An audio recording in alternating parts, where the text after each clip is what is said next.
Hey everyone, I'm Armor Gaming and welcome back to my channel. More importantly, welcome back to Monster Analysis. Today I'm going to be analyzing Greedy Dragon. This malevolent creature has more riches than what he can enjoy, but take something away from him and he will destroy you. He's irrational but incredibly intelligent and powerful. A lethal combination. And here we have Greedy Dragon as a child, as a teen, as an adult. Yes, he looks really cool, and yes, he is basically a reskinned version of Griffix. Here we have Griffix. Basically reskinned. But that doesn't take away from him having a really cool design. I mean, Griffix looks tight, so does Greedy Dragon.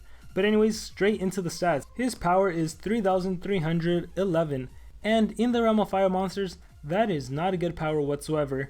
In terms of all monsters, it's a pretty good power, but in fire monsters specifically, it falls behind just about every other fire monster. It's only higher than one monster, and it's actually tied with that of Vata Magma. Vata Magma, as you all know, is the breedable fire legendary monster. His life is 28,651, and in terms of fire monsters, that's actually a pretty good life. It's tied with the Firestorm, it's tied with Raccoon, so it's pretty good. It's actually the 4th highest life stat for fire monsters. His speed comes in at 3,454, and that is actually one of the most impressive speeds for fire monsters. It falls just below General Dartmouth, who is currently the fastest monster, and is tied with that of Raccoon, so 3,454 is pretty darn impressive. So again, it's important to note that while he does not have the highest power for fire monsters, he does have one of the higher speeds, meaning he will most likely go before any of the other fire attackers, and he actually has a skill which really complements and might possibly put him on top of other fire monsters, and I will discuss that later on. He is of course a fire monster, therefore his weakness is water, and unlike every other fire monster, he has a trait called Energize. He starts off the match with 20% more extra energy. Now I know a lot of you hate that fire monsters always have immune to burning, and it's really nice to see diversity. However, not having immune to burning kind of backfires, because when every single fire monster has a burning skill, the fact that you're a fire monster without burning, you're going to be taking 15% of your life every single turn when you're burned. So it's not that good to not have immune to burning. It's nice to have a different trait, but I think we would have really preferred if he had something like hardened, or if he had something else like immune to stun, immune to freeze, you know. But yeah, it is what it is. His trait is Energize. And before I analyze his skills, I just gotta say, Greedy Dragon is one of the most unique fire monsters in the game, and you're really gonna see that in the skills. It's kind of difficult to choose an appropriate skill set for him, but I'm gonna try my best to guide you guys through his skills, analyze each of them, and hopefully by the end of this video, you guys will be able to make a selection of what skills you want to run for him. So moving on to the skills, we start off with Dragon Joust and Calcination. Nothing too impressive about these skills, you know, 25, 30 damage, really low cooldown, 100% accuracy, always default skills, they're always like that. But his special is called Dragons Unleashed. Deals heavy fire damage to all enemies and heals by 20% every time it gets attacked. This is really weird wording. I don't know what it means by heals 20% every time it gets attacked. Basically what a life heal skill is when he attacks, he'll recover 20% of his life. So yeah, it's an AoE, 65 damage, fire damage, and he recovers 20% life. It's a pretty good skill. It's a pretty good special skill. Moving on to skills group 1, we have Fire Breath, 35 damage, 25 stamina, no cooldown. Nothing special, just deals moderate fire damage. Burning Skirmish deals moderate fire damage, 50% chance of burning, requires cooldown, 40 damage, 24 stamina, 1 turn cooldown. And the Golden Rule deals low special damage to all enemies.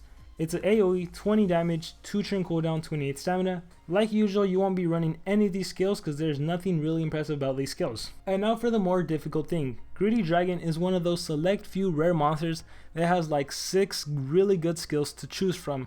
And when you have 6 good skills to choose from, it's really difficult to decide on a really good skill set, because there really is no such thing as a wrong skill set. It really depends what you want to use the monster for. Whether you want to use them for PvP, adventure map, or if you want to use them for Team Wars. And I think most of us should make a build for Team Wars because that's where the monsters are more helpful. You know, in PvP you always get the most ideal condition. In adventure map, same thing. In Team Wars, however, you really have to play with whatever conditions you're given. So I'm going to try my best to discuss different skills and runes for this monster. And like I said at the beginning of the video, I hope that by the end of the video you guys can decide on an appropriate skill set for your monster. So we start off with skills group 2, Rain of Fire. Deals very heavy fire damage, stun target, requires cooldown of 50 damage, 28 stamina, 1 turn cooldown skill that stuns. That's an A+ skill in my opinion. Now no fire monster has immune to stun, with the exception of this guy. If you see him on your opponent's team for Team Wars, that probably means your opponent had no other fire monster, because I can pretty much guarantee you probably won't be seeing him much. So having a stun skill, super important for this monster. Moving on, we have Gold Lust. Steals life from target. 50% lifesteal. Now look at this, 60 damage, 32 stamina, 3 turn cooldown. Now I will admit the cooldown is pretty high. The lifesteal 50% is nice. We have monsters that have 100% lifesteal, but back when Greedy Dragon was released, monsters didn't have 100% lifesteal, so 50% lifesteal is really good. The fact that it's 60 damage is good. Even more importantly, it's the fact that it is special damage. It's not fire, it's special. So that means, again, in Team Wars, going up against fire monsters, it's really beneficial to have a lifesteal that's special. That way you get the full damage out of it. So this is another skill I really like. However, I will say this skill is more optional if you want to run. So far you want to run Rain of Fire. You might want to run Gold Lust. I personally think I would. And moving on to Molten Gold. Deals moderate fire damage to all enemies, may burn targets. 35 damage, 34 stamina, 4 turn cooldown, AoE burning. Now in my opinion, AoE burning for Team Wars is not the most helpful move because, like I said, almost every fire monster is immune to burning, so having a skill that burns isn't that helpful. I mean, of course for Team Wars, there's 2 other monsters you're facing, it's not just a fire monster, but normally when you do an AoE, you want to do an AoE that affects everyone, not an AoE that's just gonna affect 2 out of 3 monsters. And I mean, come on, if you're gonna do a fire move on a fire monster, they're gonna lose a little damage and not get burned. It's not that beneficial. That's not to say it's not helpful, because one monster you do see a lot of in Team Wars is General Dartmouth. General Dartmouth, as you know, has tough and not immune to burning, so lots of times General Dartmouth will actually get burned. So it's not necessarily a bad skill, however it's not necessarily a great skill. However, if we're talking PvP, Molten Gold is definitely a skill you want to run, and AoE burn is super good. So don't count this move out just yet. So from skills group 2, the only move I can say with 100% certainty you should run is Rain of Fire. And now we move on to skills group 3. And in skills group 3 we have a skill called Fire Drake. 60 damage, 30 stamina, 3 turn cooldown. So what I like about this skill is that it's 60 damage, and I do like that it gives burning. Now I know I mentioned previously that you wouldn't want to run Molten Gold for Team Wars because it's an AoE burning. Now the thing about that is that Molten Gold, it has a 90% accuracy because it is an AoE, 35 damage, and of course the enemy fire monster most likely will not get burned. But the reason Fire Drake is actually pretty good is because it's a single target. And when you think about Team Wars, it's going to be fire, one element, right? It's going to be another element, which typically means 2 legendary, and then the third thing, it's a rarity, which is usually common, uncommon, rare, epic, or legendary. If it's not legendary, you're gonna have a really weak monster on the enemy team, and your team too. But I mean, unless it's epic, epics can now get up to like level 105, and even rares can get pretty high, but still, like, the enemy monster is gonna be pretty darn weak. So the cool thing about Fire Drake is that now you have a strong fire skill that you can use on the other enemy legendary monster. Assuming it's like common, fire, and some other element, it's going to be a legendary monster. So in this case for Team Wars, Fire Drake will benefit you a lot more than an AoE burn, because you'll inflict massive damage as well as burn the other enemy legendary monster. So this is in fact a really good skill to run. However, it is completely optional. I don't think this is a 100% skill you should run. And we move on to the Magnificent, and I feel like I should have saved this move for last because it's actually a pretty darn amazing skill. This is the other skill that I think with 100% certainty you should run. Gains damage boost. Damage boost is a 50% boost, okay? It's not double damage, it's damage boost. And 1 extra churn. So 3 churn cooldown, 28 stamina, but you get an extra churn. As of the time recording this video, this is the only fire monster that has an extra churn skill. More importantly, this is the second monster to have a boost that gives him an extra churn. As you all know, Barbatos is really famous for this because he gives himself double damage, he gives himself stamina regeneration, and he gives himself an extra churn. Well, this monster is a really like nerfed version of that because he only gets a 50% boost, but he gets an extra churn. Now, if you recall early on, I mentioned this monster boasts one of the lowest powers. When you compare him to the Firestorm, when you compare him to Tyros, Mega Ostium, his power is not that great. But you know what? Even someone like Mega Ostium, he has a self boost, he has a double damage boost, but it's 1 turn to use that boost, it's another turn to attack. General Dartmouth, he also has Dragon Berserker, 2x damage, but 1 turn to use the boost, 1 turn to attack. This monster, Greedy Dragon, he can give himself a damage boost. It's not double damage, it's 50%, but again, and he's also super fast, so going first. So look at the potential of this monster. So, Greedy Dragon, the Magnificent, you get 50% boost, extra churn, you have a stun skill to stun whatever enemy may be a problem to you.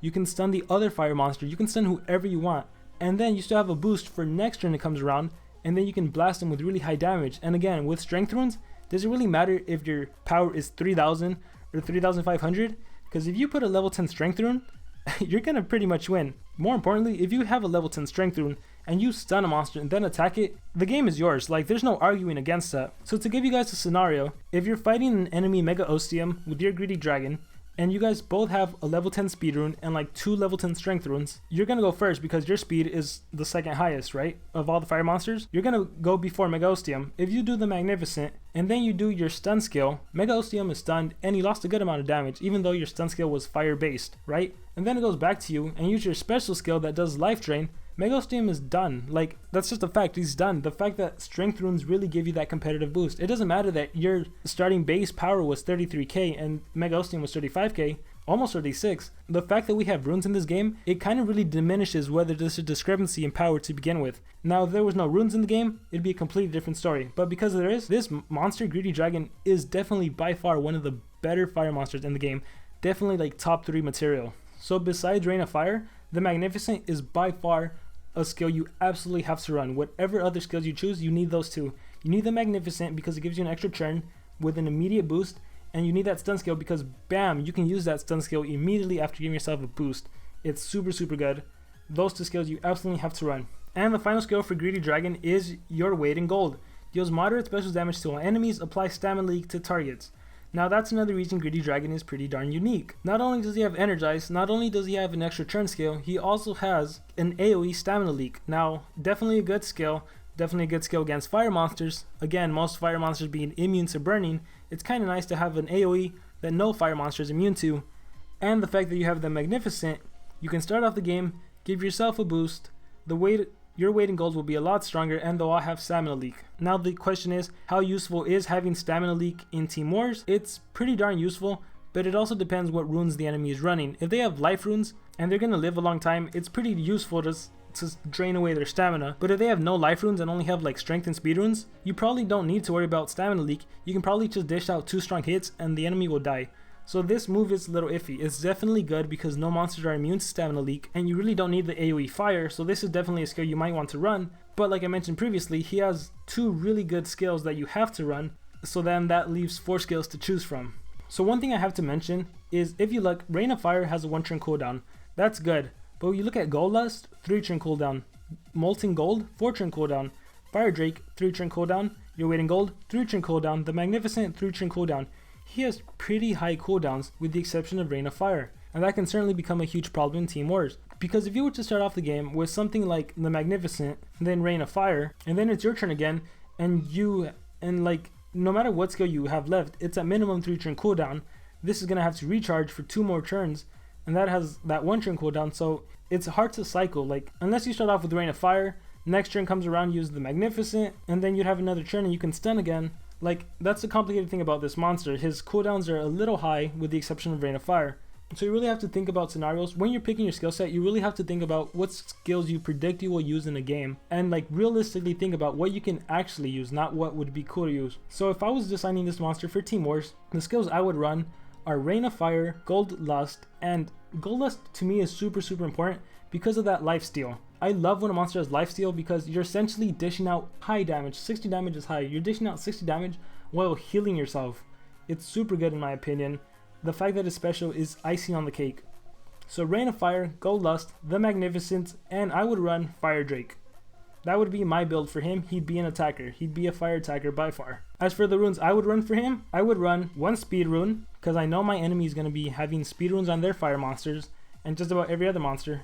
I would run 1 strength rune, my highest strength rune I have, and I would run a life rune. And I know a lot of you hate life runes, but I love life runes because Team Wars is really unpredictable and life runes really help your monsters last. I know you can say 2 strength runes would be better. Yes, 2 strength runes would be a lot better, but Team Wars is so unpredictable that sometimes it's better to err on the side of caution. Like, you don't know, maybe you can fail to immobilize, then they can immobilize you and you're screwed. And for me especially, I love to put life runes on my monster when the monster has some way to heal himself.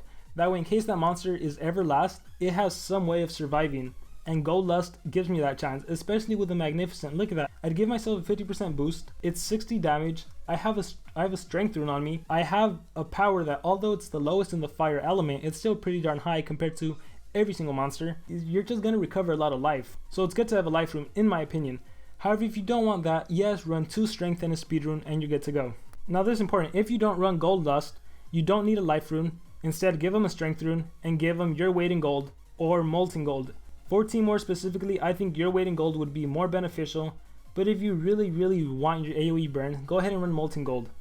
if you're making this monster for PvP, I would say run Molten Gold, run Your Weight in Gold, run the Magnificent, and run Rain of Fire. And the reason you probably don't need Gold Lust or Fire Drake is because you would start off the game by doing the Magnificent, right?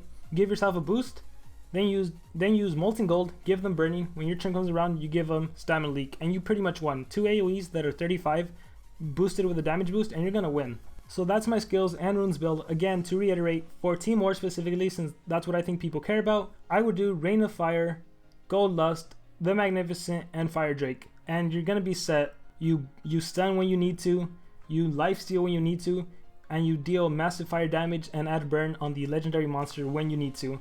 And there you go, you have a fire element skill, a special element skill, a stunning skill, a self boost extra turn skill. You're gonna be good to go. This monster is definitely an attacker, so use them as such. And that concludes my analysis on Greedy Dragon. I hope you guys really enjoyed the analysis. If I missed anything, let me know in the comments below. More importantly, let me know who you want me to analyze next week. Thank you guys for watching my video, and I'll see you guys then.